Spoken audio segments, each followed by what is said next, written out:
esa labor decorativa del románico pleno que coincide con la consagración del 41.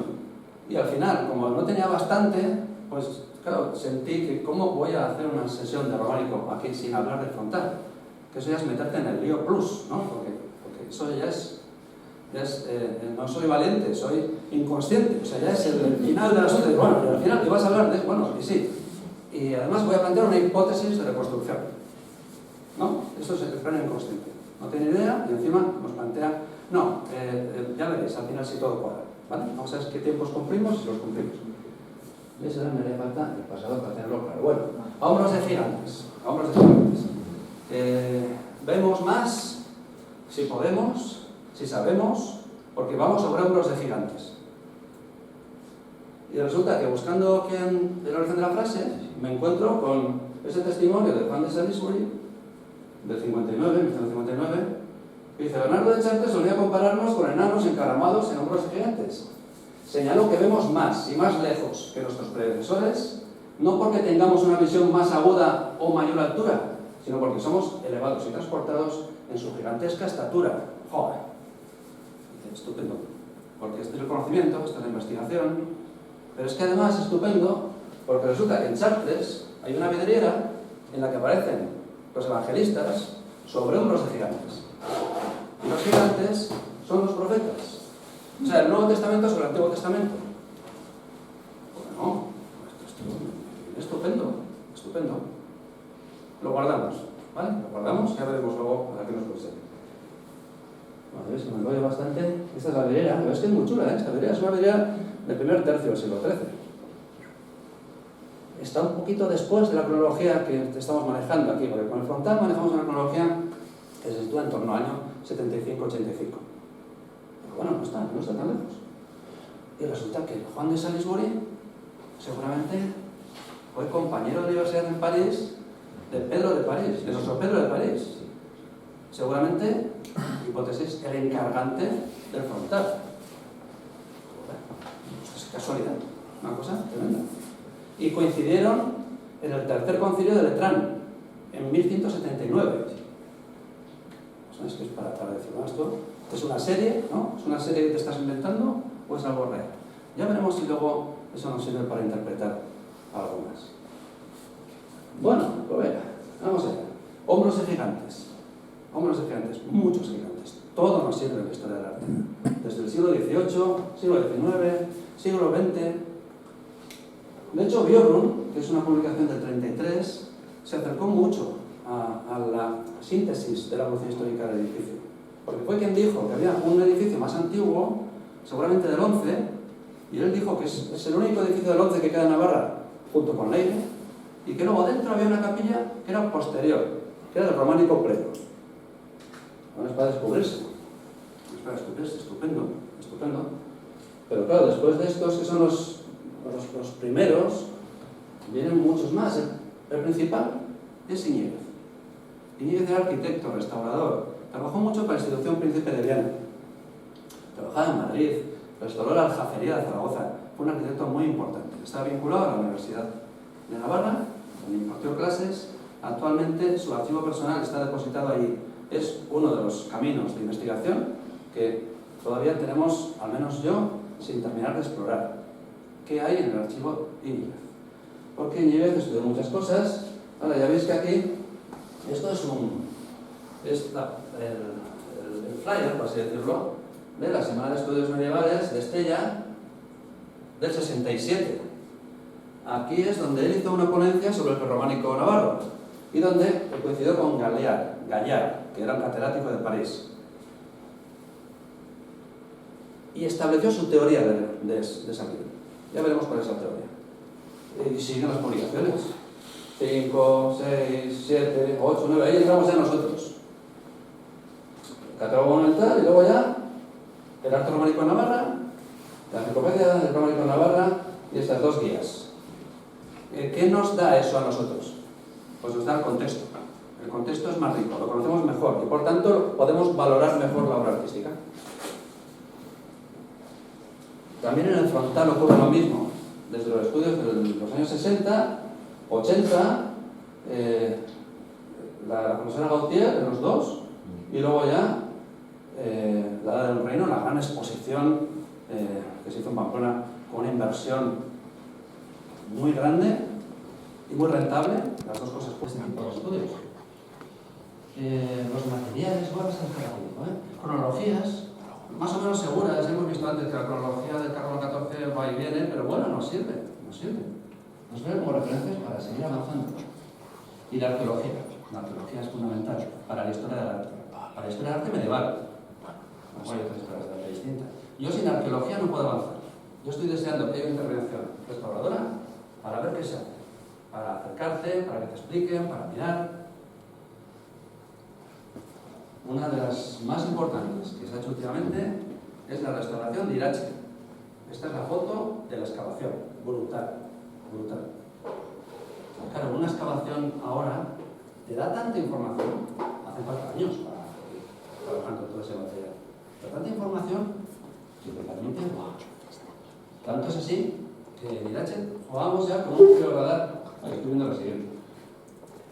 Jugamos con este georradar, hicimos previamente, donde ya se adivinaban unas formas que anunciaban una cabecera triple que luego se encontró, evidentemente, claro, se encontró, lo estáis viendo aquí, en la parte inferior. No sé si esto nos cosa. Vale, en esa parte inferior. Y eso ha permitido a los arqueólogos reconstruir una secuencia que todavía estamos completando, en la que vemos que no ha... Bueno, este es el Irache. Si me pongo aquí, ¿me seguís escuchando al fondo? Sí. Sí.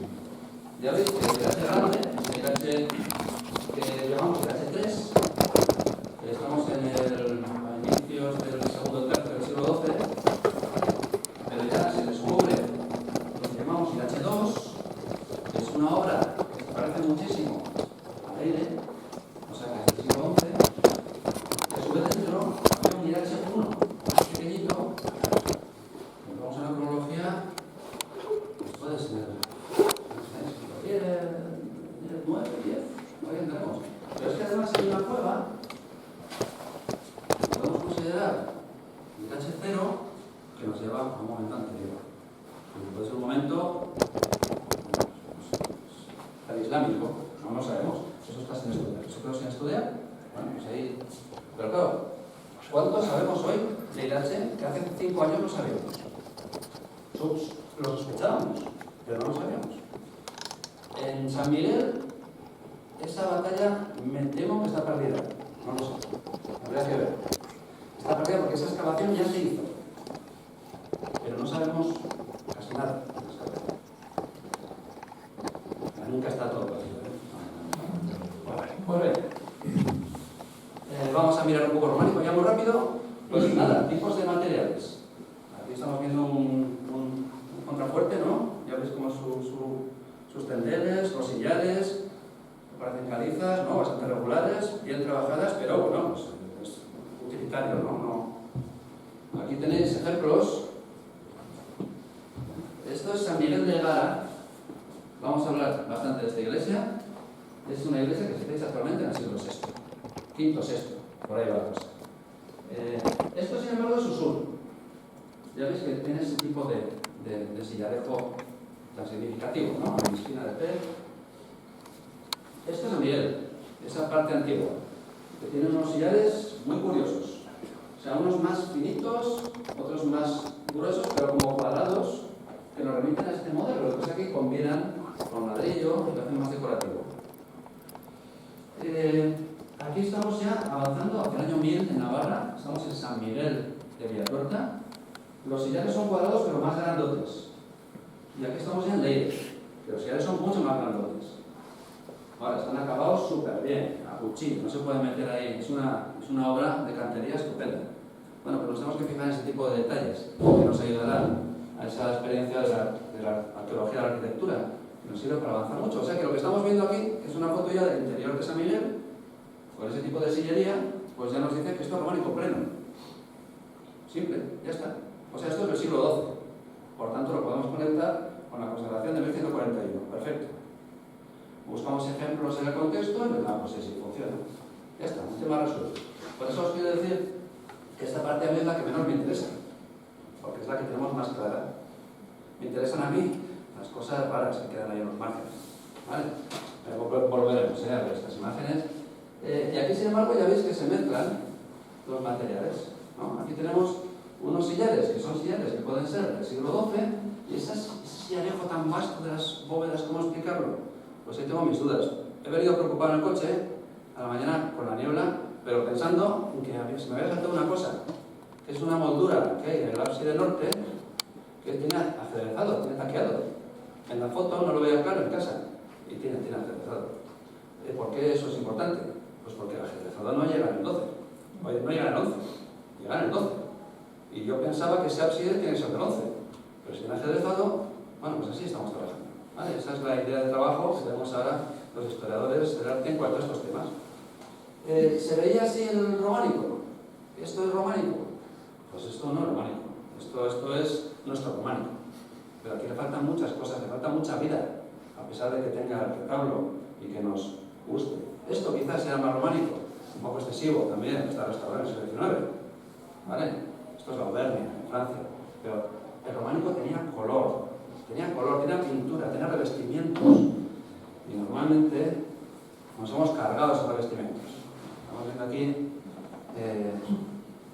la cripta de San Vicente Cardona, que tiene una potencia visual, no el material.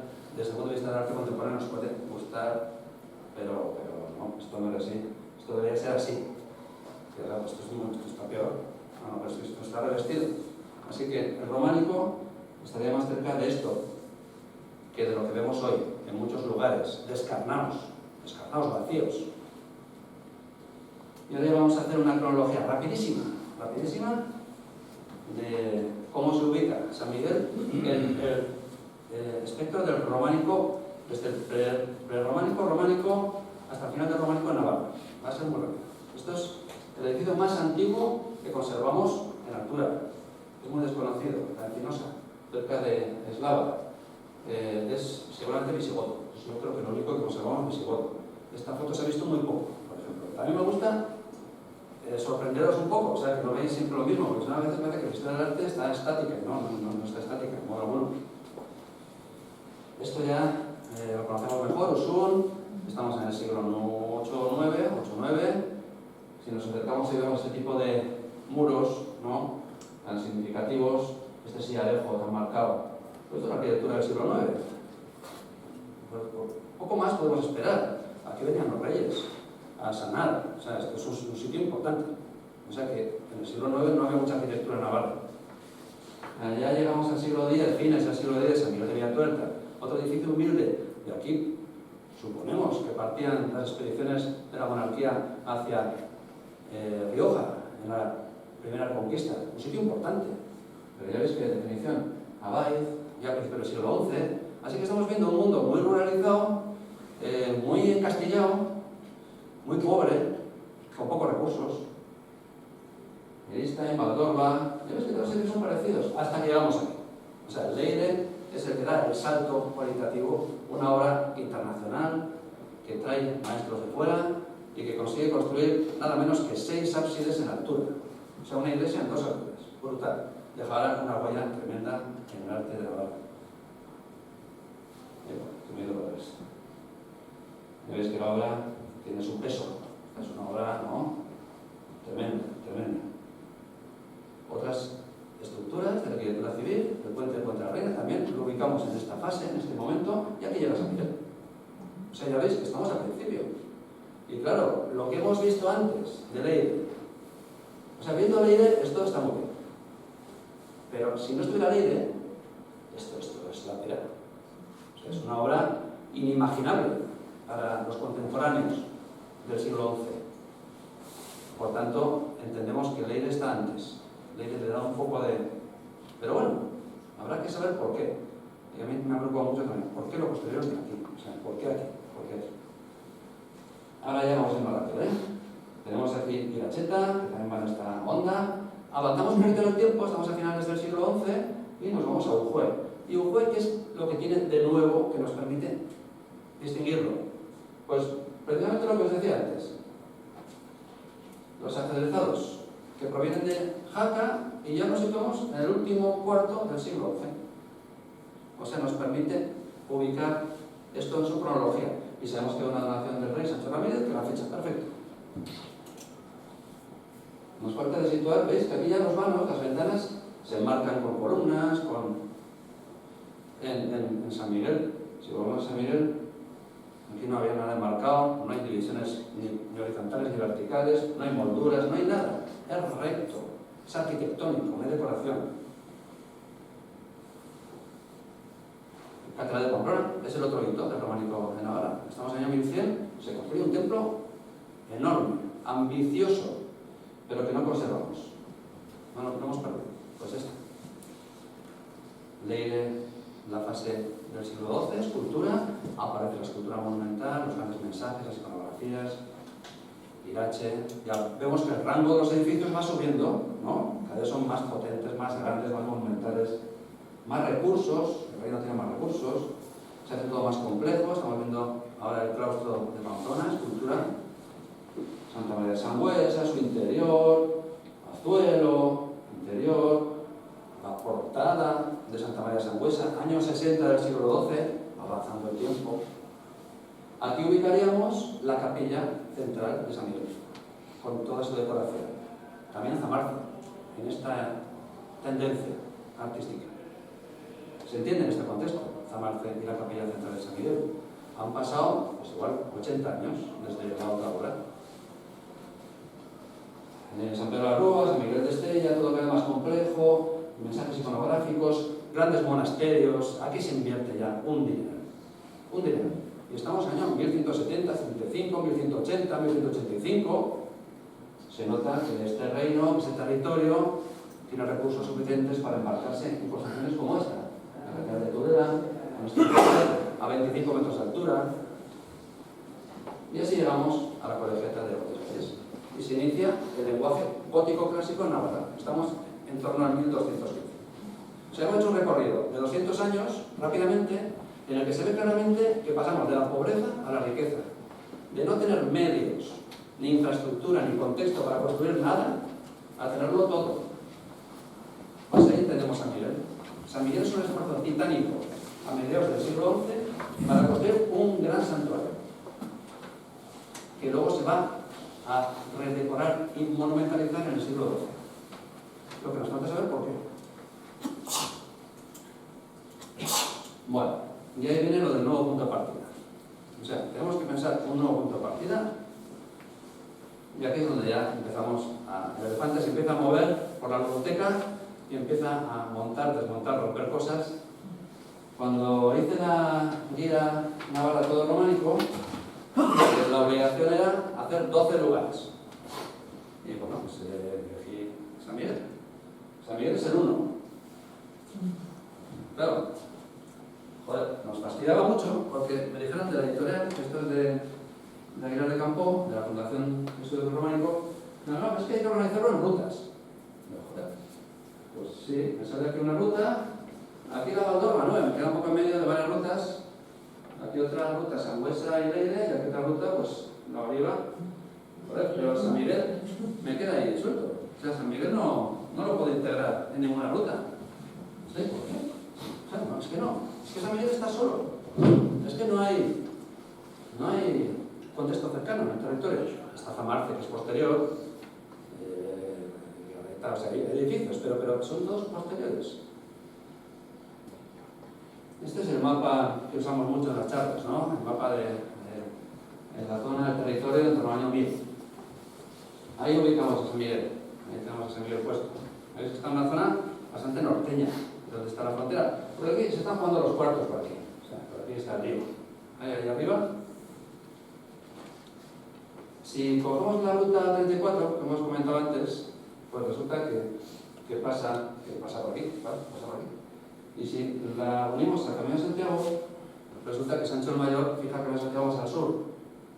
Por tanto, en el siglo XI, a partir del siglo XI, pues ya vemos que hay una ruta que se está imponiendo, por motivos políticos, estratégicos, económicos, que no es la ruta romana, es otra ruta distinta. Por eso, San Miguel queda fuera del románico. ¿Por qué queda fuera del románico? O sea, el románico, en el territorio nuestro, se consolida por aquí. Si miramos un mapa de dónde están los edificios, están todos por ahí. Al norte no están, ninguno. Y esto es la ruta con la marca del 18, yo creo que sale esto, ¿no? Ahí está Aracoeli, el Amancio y algo más. ¿Tiene que haber algo más? Aquí lo ubico la arqueología está avanzando mucho y aquí lo ubico en yacimientos, sobre todo de enterramientos en tierras vascónicas que se fechan en torno al siglo VI y VII. Pues aquí sí que me funciona. Aquí sí que le encuentro un contexto a ese primer culto de San Miguel. En el románico no, pero aquí sí.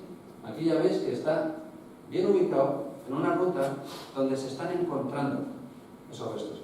Ahora estamos estudiando cosas en Navarra, sobre todo en la zona que va de Villatuerta hacia Monjardín, con Irache, que ya os he contado, con el monasterio de Santa Gema en la Beaga, que es otra joya que tenemos en el prerrománico, con San Miguel de Villatuerta, que nos están haciendo ver cosas distintas en Peralta, en Andosilla, Juancho, que está por ahí, de unas cronologías antiguas que nos están hablando de que hubo un territorio con una población que necesitó construir y estamos viendo los testimonios arqueológicos de esas construcciones. No es prerrománico, es tardo antiguo. Pues yo creo que en ese mundo tardo antiguo es donde se ubica mejor este San Miguel de Heredia. Algo romano, seguramente, y luego un aprovechamiento como necrópolis, seguramente también. Por eso me interesaría tanto la excavación del interior para constatar si esa necrópolis es antigua, más antigua de lo que conocemos. Bueno, y ahora también muchas fotos antiguas de San Miguel, que me encantan las fotos viejas, sobre todo para saber cómo era San Miguel, porque ahora ya no es así, porque la restauración valió esa imagen. Nada, esto pasamos también rapidito, pero bueno, ya veis, qué aspecto tenía, todo cegado. Esta ventana, a Íñiguez le dio mucha guerra, porque esa ventana tenía un acomodo de mampostería que parecía que era en herradura. Luego al limpiar la mampostería no era herradura, era una ventana normal. Pero ya veréis qué va a pasar con todo esto. Bueno, más fotos. Sí, para tener esa imagen de cómo era San Miguel.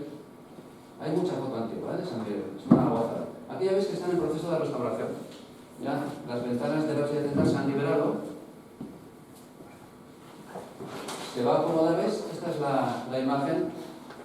Esto es un dibujo que hizo, una silueta que hizo Íñiguez sobre una foto. Por eso parece más mozárabe o prerrománica de lo que realmente es. Pero luego al quitar esta mampostería se vio que esto realmente era recto. ¿Qué pasó cuando vio que eso era recto? Pues que la teoría de una presencia mozárabe carolingia pues se sostiene peor. Bueno, eso ya. Esto también se arregló, pero eso era muy significativo, que la planta no coincide con el alzado del ábside central. Era poligonal, pero era de un polígono diferente. Por tanto, da la impresión de que hay un edificio previo a la construcción de las ventanas. Las ventanas serían románicas del 11, pero había un edificio por debajo distinto. Bueno. Y este es el interior tal como quedó en la primera fase de la restauración. Veis que se ha liberado de todo el mobiliario litúrgico, se ha picado el muro, se han sacado los sillares, pero todavía no se ha construido el cimborrio. ¿Vale? Ahí tenemos una cúpula que yo no sé si era de ladrillo, supongo que era de ladrillo, porque también aquí en las fotos se confunde con un sillarejo muy menudo. Yo creo que era de ladrillo. Al ver una cúpula de ladrillo, pues se pensó que era posterior. Y entonces se retiró y se colocó el cimborrio reaprovechando materiales. Ahora hay que leer lo que se conserve de la restauración. Hay que leerlo porque sabemos que Roncesvalles, en 1210, está utilizando ladrillo en las bóvedas. O sea, que tenga ladrillo no es sinónimo de modernidad. No tiene por qué ser. Y esta estructura es una estructura muy comprometida para el edificio. Es difícil de resolver. Bueno, pues hacia la restauración, Íñiguez restauró Leire, excavó Leire, pero publicó un artículo con las conclusiones. En el caso de San Miguel no hubo ese artículo. Esta es la hipótesis de Leire. Entonces, ¿qué sabemos de la excavación de San Miguel de Arara. Pues lo sabemos por dos artículos. A ver, pues sabemos a falta de acabar de ver los fondos de Íñiguez. A ver, ya os he dicho que va a ser real, no los conozco. Está en la universidad, no se puede consultar hasta septiembre porque está en obras. ¿Vale? Esa es la clave de las cosas. Pero lo conocemos por dos artículos, uno del 67 y otro del 68 en el diario. En el del 67 va con Gallard, están abajo, vienen de Estella, por eso es importante ver lo del flyer de Estella. Vienen de Estella, de la Semana de Estudios Medievales, y van a ver San Miguel. Y ven San Miguel y Íñiguez elabora una teoría. La teoría del origen carolingio, con una cabecera poligonal, con unos edículos más pequeños con cierre recto. Se está fijando en otro edificio. ¿La excavación confirmó la teoría o no?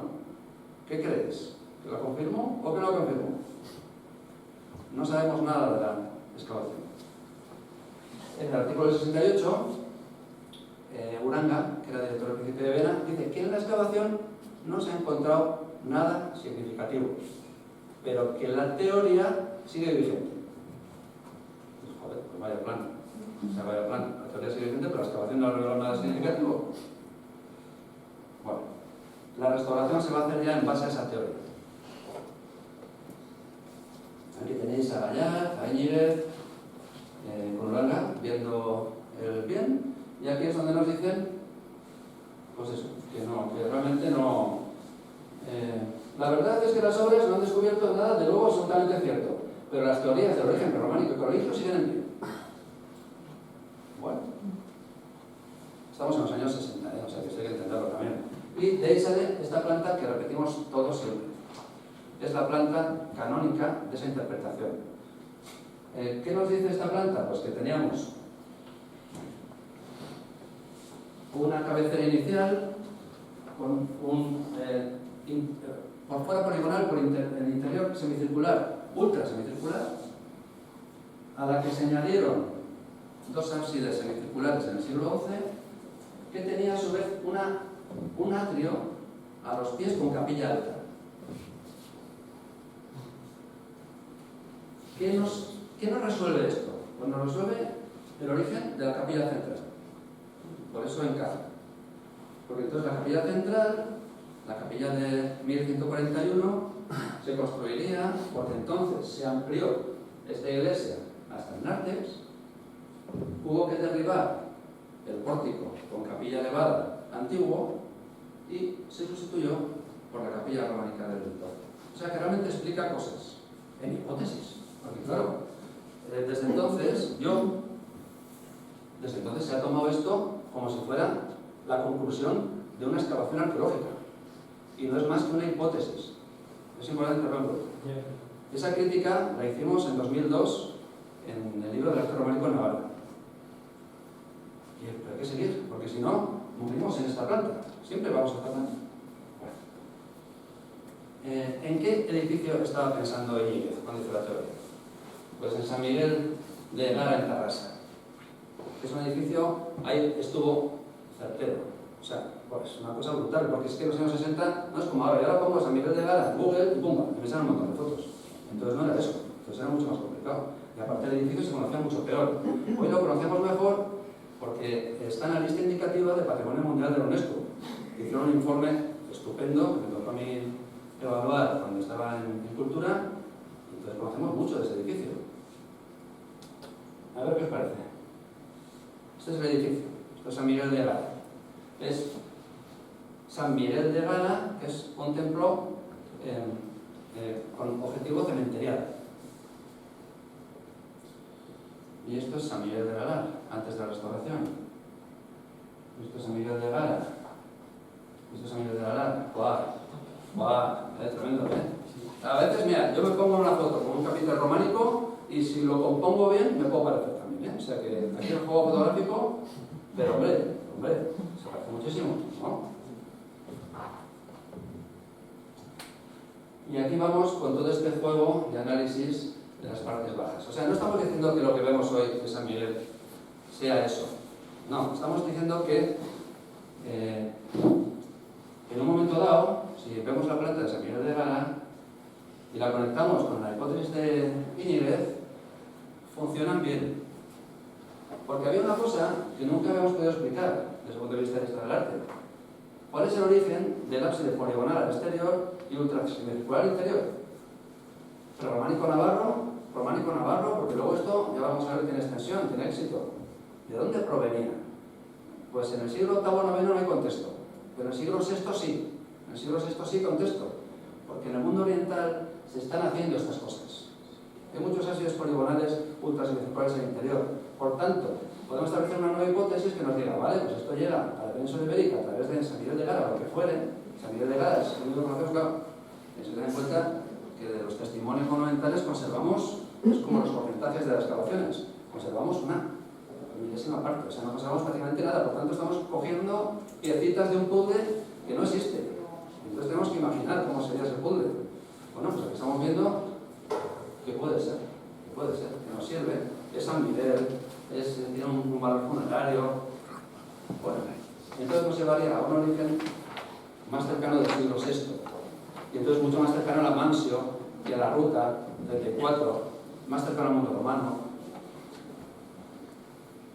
Y ahora ya seguimos con un contexto, la arqueología de nuevo, y vamos a Ujue.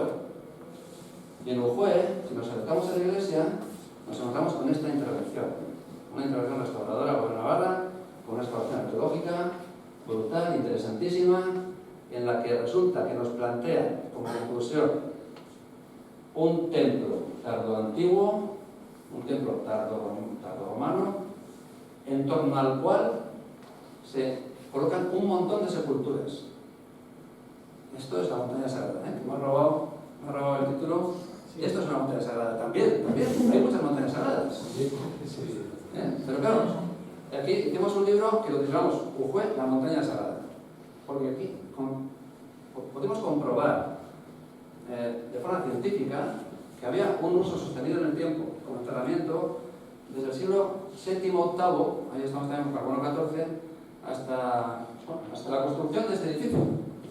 Y esto, lo que veis, es lo románico, pero por debajo hay una estructura prerrománica, que puede ir al año 1000, y esa estructura corta algunas sepulturas que eran anteriores. Así que estamos hablando de un uso cementerial que puede ir del siglo VII al siglo X, con un templete, templo, como sea, tardorromano, con testimonios romanos de cultos antiguos, o sea, un trasvase del culto romano al culto cristiano, pues esta. Ya tengo con este contexto la posibilidad de plantear una hipótesis distinta. Y aquí tenemos ya la visualización de esa hipótesis. Tenemos aquí el templete tardoromano en esa plataforma, con los enterramientos, ¿veis? En torno al templete, y luego ya se va monumentalizando, primero en lenguaje prerrománico, luego en lenguaje románico, va cambiando la fisonomía del edificio como podía ser San Miguel. Y bueno, estas fotos me las mandaron ayer. Estos son tumbas que estaban dentro de San Miguel en una intervención de los años 90. No tenemos contexto, ¿vale? Esto es una cosa que había pensado si las traía o no las traía, pues vale, las traemos. Este que sigue historiador también, a ver qué es, hasta dónde nos puede llevar. Es una trinchera de uso funerario que estaba vacía, porque aquí ha habido mucho lío. Bueno, pues a ver. Bueno, ¿cómo vais? ¿Cómo vamos de tiempo? ¿Cómo estamos? 5 minutos. 5 minutos, pues ven, máximo. Pues mira, como esto ya lo conocemos, voy a pasar rápidamente a las fotos, ¿no? Porque vamos a hablar ahora de la iglesia del siglo XI y de la iglesia del siglo XII. Con algunas imágenes para que podamos relacionar. Simplemente para que veáis qué influencia, qué valor ha tenido San Miguel en su contexto histórico-artístico.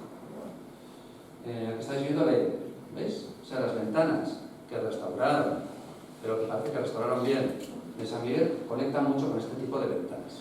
Estamos hablando del mismo lenguaje, sin más decoración que las aristas. Siglo XI. Aquí tenemos desde la cripta de la idea.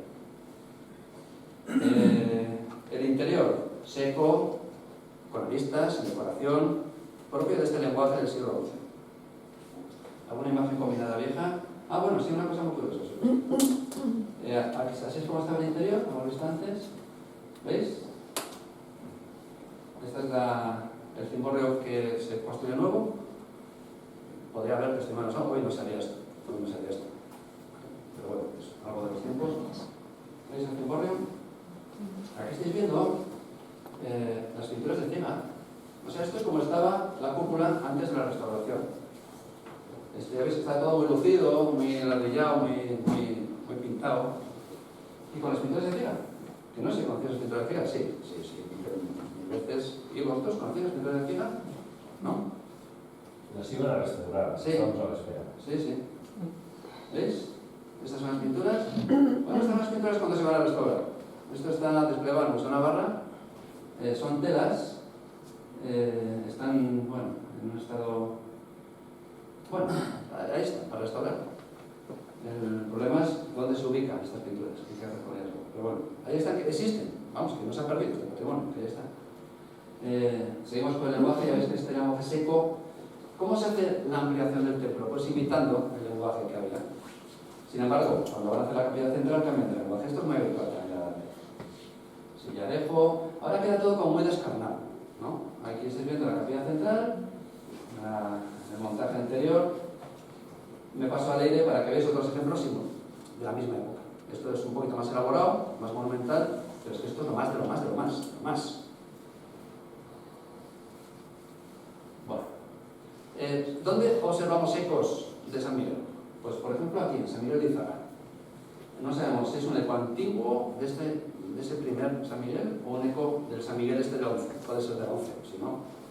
Pero ya veis que el edificio conecta muy bien, tanto en materiales como en estética, cosas antiguas.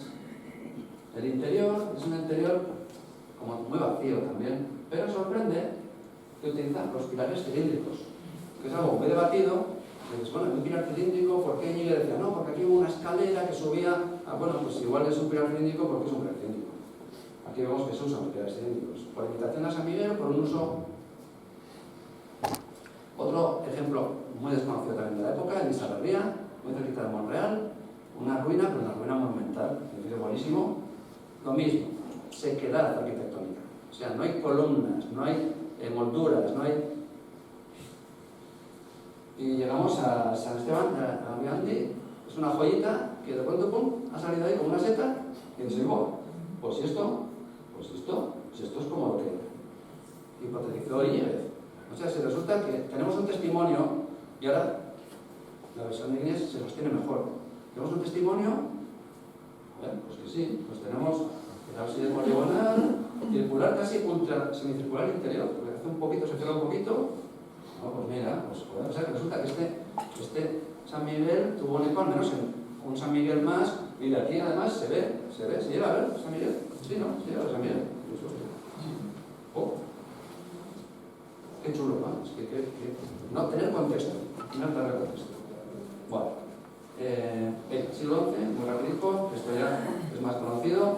Estamos en el románico pleno, muy decorativo. Estas esculturas tan chulas que provienen de la Catedral de Pamplona, claustro catedralicio. Estos mascarones con tallos vegetales que se entrelazan, que aparecen en muchos lugares.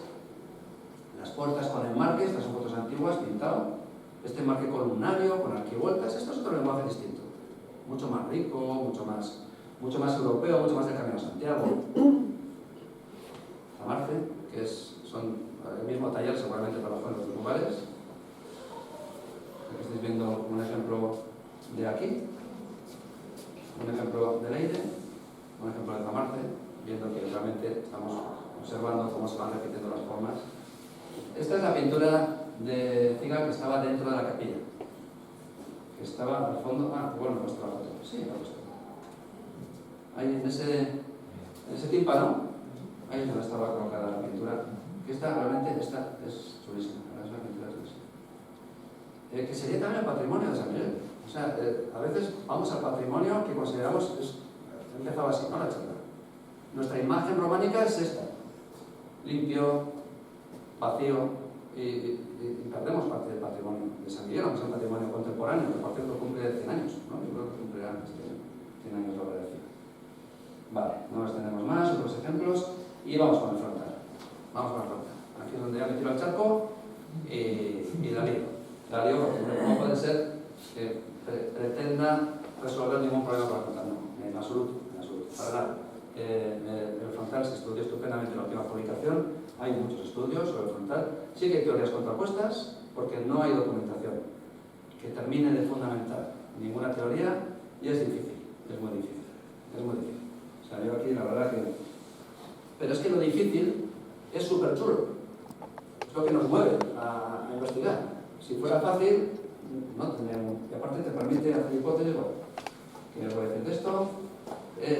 Un camino de estudio para el frontal es el análisis de los clavos, por el que se clavaron las piezas, porque el frontal tenía una estructura distinta a la actual, era más largo, por tanto esas piezas se rejuntaron un poquito y aquí veis cómo dejan la silueta.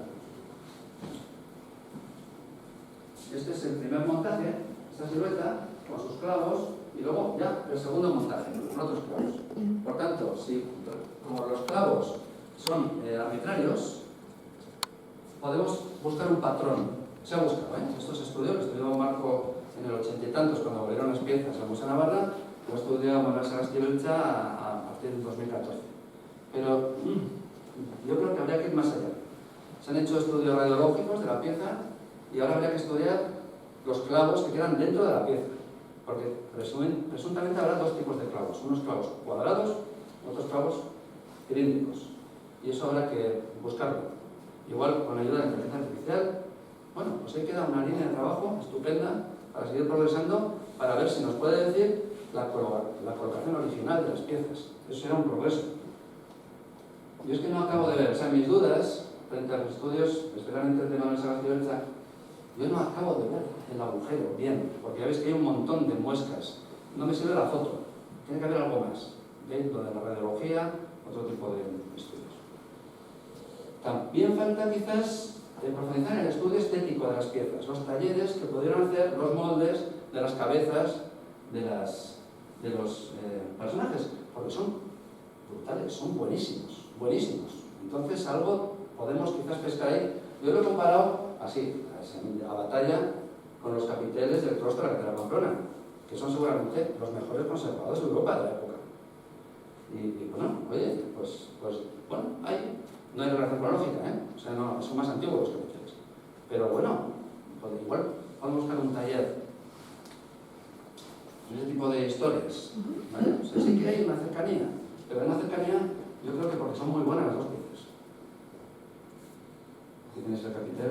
Y ahora vamos con las reconstrucciones.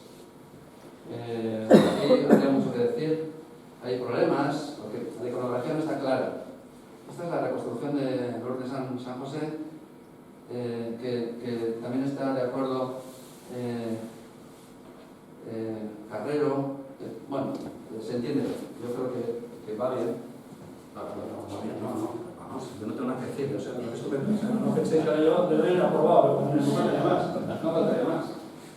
En el sentido de que la entiendo bien, o sea, entiendo que San José participa de la Epifanía, que es algo muy frecuente en las planchas de Limoges, esa composición.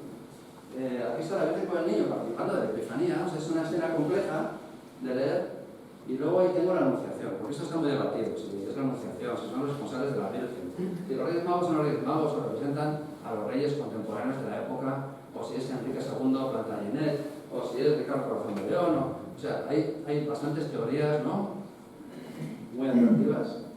Y luego tenemos por arriba el apostolado, y el apostolado está bien compuesto porque, a ver, se puede cambiar alguna cosa, pero lo normal es que el del centro mire al frente y los laterales establezcan una especie de diálogo con él.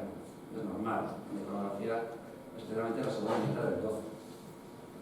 Aquí faltan 4 piezas, que es por lo que a mí me animó a hacer algo más. Son 4 piezas de 4 figuras raras, porque no tienen barba, son santos o santas, llevan un libro 3, otro lleva una especie de rulo, que se justifica en el libro diciendo que son como pruebas de taller que se mandan al encargante para verificar que el trabajo es adecuado. Bueno, pues puede ser. Esta es la otra reconstrucción, la de Manuel Sagasti Beltza, donde ya integra esas piezas. ¿Veis ahí? ¿Vale? Esas 4 piecitas. Él tiene una teoría distinta de la de los globos,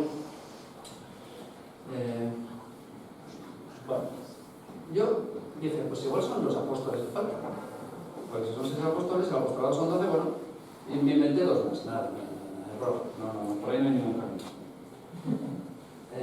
Estoy jugando en la biblioteca, ¿eh? Estoy con las piezas que me han dado y estoy aquí. Entonces dije, no puede ser, esto tiene que estar más integrado, ¿no? Como era más largo, pues podía ir más al centro, ¿no? Y los coloqué ahí. Y entonces ahí, porque eso ya me tuvo una ocurrencia en la guía del navegador románico, pues igual son los evangelistas, estos 4. Son 4. Aquí no sé si acaba de funcionar. Y lo puse aquí. No, esto es una perra, ¿eh?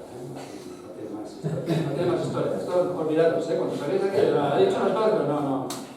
Entonces, claro, los evangelistas y el tetramorfos. O sea, hay una duplicidad. Pero que es que en el retablo juega con la duplicidad constantemente. O sea, tenemos a San José, que no parece San José, parece el rey David, porque va ataviado con... Pero es que están unidos, son dobles. Los reyes magos no parecen los reyes magos, parecen los reyes actuales, parecen otros. Los apóstoles son apóstoles, pero son también la iglesia, viva la iglesia. ¿No? Pues ¿por qué no podemos tener al tetramorfos de la visión del Apocalipsis con los evangelistas? Con los evangelistas. ¿Os acordáis de aquello que decíamos al principio sobre los de gigantes? ¿No? Pues el tetramorfos y sobre los evangelistas, que es una representación iconográfica clásica en el mundo medieval. Aquí estáis viendo el representante del tetramorfos y el evangelista escribiendo, eso es lo que se me escapa. Y resulta que en la época vemos ejemplos como este, es la puerta en el Sarmental, de Burgos, que tiene un tímpano en el que aparecen el tetramorfos de los evangelistas, escribiendo. Con esta idea de que los evangelistas son la iglesia. O sea, son los que están a hombros de gigantes y pueden ver a Cristo y luego contarlo. Y la iglesia hace de altavoz de ese mensaje. Pues hombros de gigantes. Nada, esto no lo contesta nadie. El último lo contesta nadie. Nada, esto está aquí. Gracias.